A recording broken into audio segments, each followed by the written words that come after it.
कि मौजज़ा हैरान था खुद मौजज़ा के सामने, जब बड़ा करने कलमा मुस्तफा के सामने हाथ उठाकर जब मेरी माँ ने मुझे दी है दुआ, आ नहीं सकती बला माँ की दुआ के सामने, आ नहीं सकती बला माँ की दुआ के सामने। और माँ माँ होती है जिस पर खुद कुर्बान रोता देख लेता हूँ, मैं अपनी बंद आंखों से मदीना देख लेता हूँ। मुझे जब याद आती है बहारे बागे जन्नत की, तो मोहब्बत से मैं अपनी माँ का चेहरा देख लेता हूँ, तो मोहब्बत से मैं अपनी माँ का चेहरा देख लेता हूँ। बहुत अच्छे अंदाज से शाहकार तरन्नुम भाई अलहाज उस्मान रज़ा हारूनी नबी की नाम और मनक़बत के अशआर पढ़ रहे थे।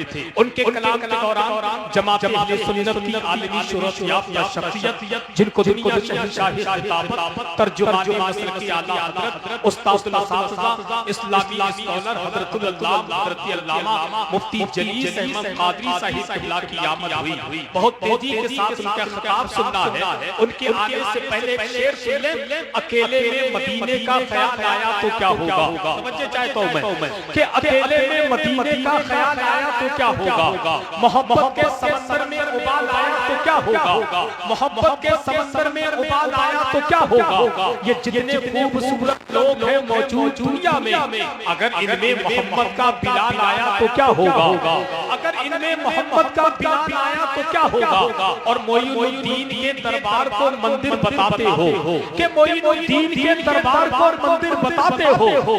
अगर कलियर के साबिर को जलाल आया तो क्या होगा। अगर कलियर के साबिर को जलाल आया तो क्या होगा। और जिसे देखो वही इस्लाम पे तनकीद करता है। अगर फारूक आजम को जलाल आया तो क्या होगा। अगर फारूक आजम को जलाल आया तो क्या होगा। अकबरपुर वालों जानते हो उमर फारूक आजम का जलाल कैसा था। तो ये चार मिसरों के जरिए सुन ले। सब लोग खुदा जाने किधर देख रहे हैं, हम लोग मदीने की डगर देख रहे हैं। बुढ़िया ने कहा दूध में पानी को मिला दे, बेटी ने कहा अम्मी उमर देख रहे हैं। बुढ़िया ने कहा दूध में पानी को मिला दे, बेटी ने कहा अम्मी उमर देख रहे हैं। जानते हो कौन है उमर।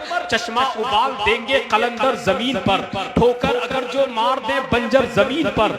दौरे उमर को लाइए फिर देखना कमाल, कोई नहीं बचेगा सितमगर जमीन पर। कोई नहीं बचेगा सितमगर जमीन पर, कोई नहीं बचेगा सितमगर जमीन पर। जालिम कभी अजान पे उंगली उठाते हैं, कभी कुरान पे उंगली उठाते हैं। हम कहेंगे तुम कुरान पे उंगली उठाओगे, तुम्हारी हैसियत क्या है। हम तो डंके की चोट पर कहते हैं कि कभी कुरान कभी मस्जिद की अजानों से दिक्कत है।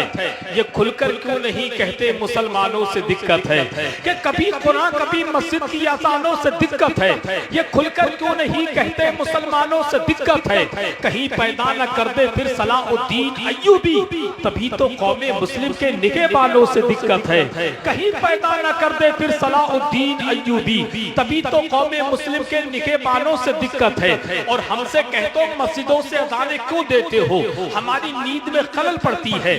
मैं कहूंगा अजान हम इसलिए देते हैं कि उठा के मकर की दुकान भाग जाते हैं। जितने दुश्मने ईमान भाग जाते हैं, उठा के मकर की दुकान भाग जाते हैं। जितने दुश्मने ईमान भाग जाते हैं। अजान इसलिए देते हैं मस्जिदों से हम, अजान सुनते ही शैतान भाग जाते हैं। अजान इसलिए देते हैं मस्जिदों से हम, अजान सुनते ही शैतान भाग जाते हैं। हजरत मौलाना शान आलम साहब जो बड़ी मोहब्बत करते हैं, इन्होंने कहा हसन भाई मेरी एक फरमाइश है, बेटियों के हवाले से शेर पढ़ दे। तो बेटियां अल्लाह की रहमत होती हैं। मेरे नबी ने भी बेटियों से प्यार फरमाया। बेटियां क्या हैं, किसी ने कहा था कि बड़े नातों से पला करती हैं ये प्यारी बेटी। जिन जिन की बेटियां हैं वो बेटियों के नाम पर सीधा हाथ उठाकर कहते हैं सुभान अल्लाह, और दिल से कहें या रसूल अल्लाह कि बड़े नातों से पला करती है ये प्यारी बेटी।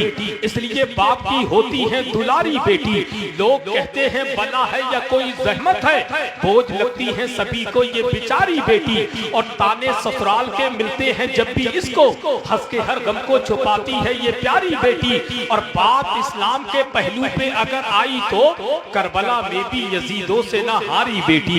बात इस्लाम के पहलू पे अगर आई तो करबला में भी यजीदों से ना हारी बेटी।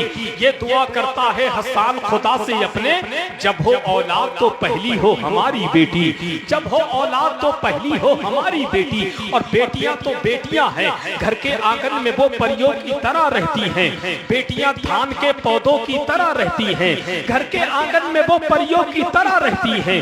बेटियां धान के पौधों की तरह रहती हैं, उड़ के एक रोज बहुत दूर चली जाएंगी।